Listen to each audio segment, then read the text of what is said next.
नमस्कार, मैं शिवम। आप देख रहे हैं ऑनलाइन न्यूज इंडिया। किसी भी शासक की पहचान करनी हो तो उसका इतिहास देखिए कि उसका इतिहास कैसा रहा है। आप उस शासक के बारे में बाखूबी जान जाएंगे। अगर आपको प्रधानमंत्री मोदी और भाजपा सरकार के बारे में जानना हो तो इसका इतिहास देखिए, संघ का इतिहास देखिए। आपको मालूम चल जाएगा कि किस विचारधारा के लोग हैं, कैसे लोग हैं। ये वही लोग हैं जो अंग्रेजों की गुलामी करते थे। ये वही लोग हैं जो अंग्रेजों को माफीनामा लिख के दिया करते थे। ये वही लोग हैं जो हिंदुस्तानी क्रांतिकारियों की मुखबरी करते थे अंग्रेजों से। और भारतीय जनता पार्टी को इस बात का खासा इल्म है और खास करके आरएसएस को खासा इल्म है। अगर हमको सत्ता में काबिज रहना है तो इतिहास को बदलना होगा। जो सच्चाई है उससे लोगों को गुमराह करना होगा और बाखूबी ये काम चल रहा है।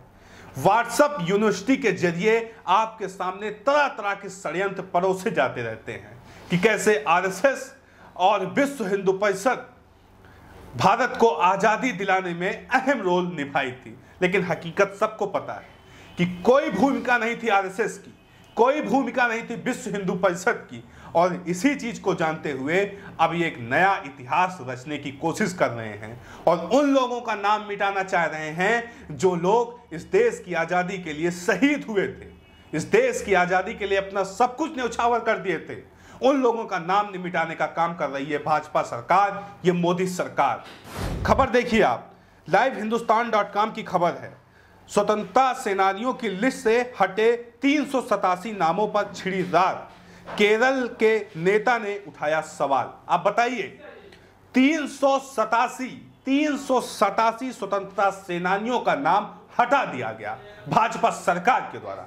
मैं आपसे पूछता हूं क्या यह अधिकार भारतीय जनता पार्टी को है कि हमारे पूर्व जो सैनिक हो चुके हैं, जो हमारे पूर्व स्वतंत्रता सेनानी हैं, उनका नाम हटा दे? क्या उनको अधिकार है?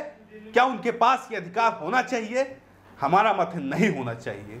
जो जैसा है वैसा चलता रहना चाहिए। लेकिन भारतीय जनता पार्टी उसमें भी हिंदू मुस्लिम एंगल ढूंढती है। भारतीय जनता पार्टी उसमें भी ढूंढती है कौन हिंदू है, कौन मुस्लिम है। सबको पता है भारत को आजादी दिलाने में सबका बराबर का हाथ था।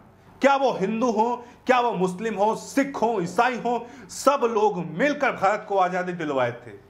लेकिन आज वही आरएसएस की मानसिकता वाली भारतीय जनता पार्टी एक खास समुदाय को टारगेट करके उनके इतिहास को मिटाने का काम कर रही है। यह सच्चाई निकल के आ रही है। कैसे हर जगह उनको टारगेट किया जाता है, कैसे हर बिंदु पे उनको मात देने की कोशिश की जाती है और अब उनको इतिहास के पन्नों से बेदखल करने का काम किया जा रहा है भारतीय जनता पार्टी के द्वारा, आरएसएस की विचारधारा के द्वारा। आगे खबर में देखिए क्या है। स्वतंत्रता सेनानियों की सूची से हटे 387 शहीदों के नाम को लेकर घमासान छिड़ गया है। केरल में विपक्षी नेता बीडी सतीशन ने सोमवार को इस फैसले को लेकर केंद्र सरकार की आलोचना की और कहा कि सन 1921 में मालाबार में हुए मोपला विद्रोह में हिस्सा लेने वाले 387 शहीदों के नाम स्वतंत्रता सेनानियों की सूची से हटाना इतिहास के साथ अन्याय है। अब आप थोड़ा सा समझ लीजिए, जो ये विद्रोह था मोपला का, ये विद्रोह जो था वो मुस्लिमों के द्वारा किया गया था, मुस्लिम लोगों के द्वारा लीड करते हुए किया गया था। और आरएसएस क्या कहती है? आरएसएस कहती है कि ये जो विद्रोह था हिंदू जमींदार जो थे उनको दबाने के लिए किया गया था। लेकिन सच्चाई क्या है? सच्चाई से आप हट नहीं सकते, सच्चाई को आप झुठला नहीं सकते। सच्चाई यही है कि ये जो विद्रोह अंग्रेजों के खिलाफ किया गया था और उन हिंदू संगठनों के खिलाफ किया गया था जो अंग्रेजों की मुखबरी करते हैं, जो अंग्रेजों की चाटुकारिता करते थे और जो अंग्रेजों से पेंशन लेते थे, उन हिंदू संगठनों के खिलाफ ये विद्रोह खड़ा किया गया था। लेकिन आज ये भारतीय जनता पार्टी आरएसएस के इशारों पर चलते हुए इनमें से 387 शहीदों का नाम स्वतंत्रता सेनानियों में से हटा दी। आप बताइए कहां तक वाजिब है? आप खुद सोचिए कि ये कहां तक वाजिब है। आगे खबर देखिए। सतीशन ने कहा, संघ परिवार का सबसे बड़ा दुश्मन इस देश का इतिहास है। किसी भी अन्य तानाशाह की तरह पीएम नरेंद्र मोदी भी कोशिश इतिहास से छेड़छाड़ कर अपना नया इतिहास बनाने की है।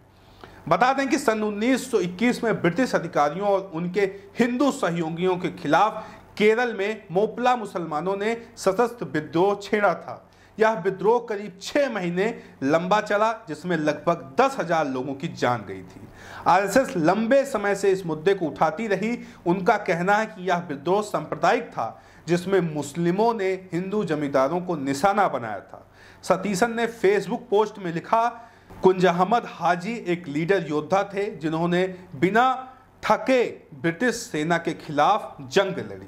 इतिहास में उनका नाम एक लीडर योद्धा के तौर पर दर्ज है, जिन्हें ब्रिटिश सरकार ने मौत की सजा सुनाई थी और फांसी के समय आंखों पर पट्टी ना बांधने तक का आदेश दिया था। आप सोचिए, ऐसे लोग जो इस देश के लिए शहीद हो गए, इस देश के लिए अपना सब कुछ न्यौछावर कर दिए, उन लोगों का नाम आज इतिहास के पन्नों से हटाया जा रहा है। ये काम कर रही है भारतीय जनता पार्टी और संघ की विचारधारा। भारतीय जनता पार्टी के सरकार में बैठे उस संघी मानसिकता के लोग ये काम कर रहे हैं। हमारे स्वतंत्रता सेनानियों का नाम हटा रहे हैं। आप इस बात से इत्तेफाक रखें या ना रखें, लेकिन ये सच्चाई है। भारतीय जनता पार्टी के लोग वोट पाने के लिए भगत सिंह का नाम तो जरूर ले लेंगे। भारतीय जनता पार्टी के लोग वोट बटोरने के लिए चंद्रशेखर आजाद का नाम भले लेंगे, लेकिन उनके दिल में सावरकर बसते हैं। उनके दिल में वही सावरकर बसते हैं जो अंग्रेजों से 11 बार माफी मांगे थे, 11 बार लिखित में माफी मांगे थे। आप सोच लीजिए, अंग्रेजों से पेंशन लेते थे। हमारे जो स्वतंत्रता सेनानी थे उस समय के, उनकी मुखबरी करते थे। उनके दिल में वही सावरकर बसते हैं, वही विश्व हिंदू परिषद बसता है, वही तोड़ने वाली आरएसएस की विचारधारा बसती है। इसके खिलाफ और कुछ भी नहीं।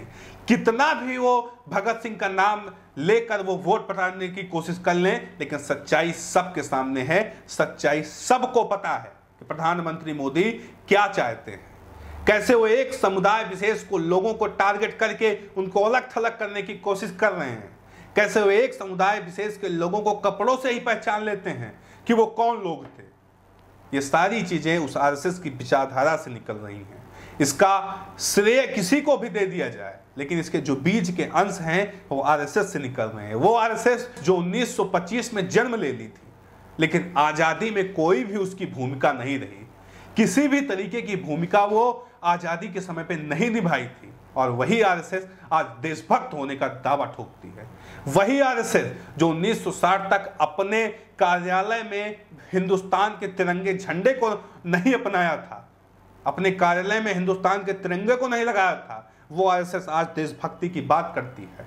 और उसी विचारधारा के लोग सरकार में बैठकर, सत्ता में बैठकर हमारे पूर्व सेनानियों की नाम हटाने का काम कर रहे हैं। फिलहाल इस सरकार को अपने मंसूबों में कामयाब नहीं होने देना है। इस खबर को लेकर आपकी राय क्या है, कमेंट बॉक्स में जरूर बताएं। साथ ही साथ चैनल को सब्सक्राइब करें। मिलते हैं इस तरह किसी और खबर के साथ, तब तक के लिए नमस्कार। इस खबर को अभी लाइक करें, शेयर करें, अभी चैनल को सब्सक्राइब करें और घंटी जरूर दबाएं।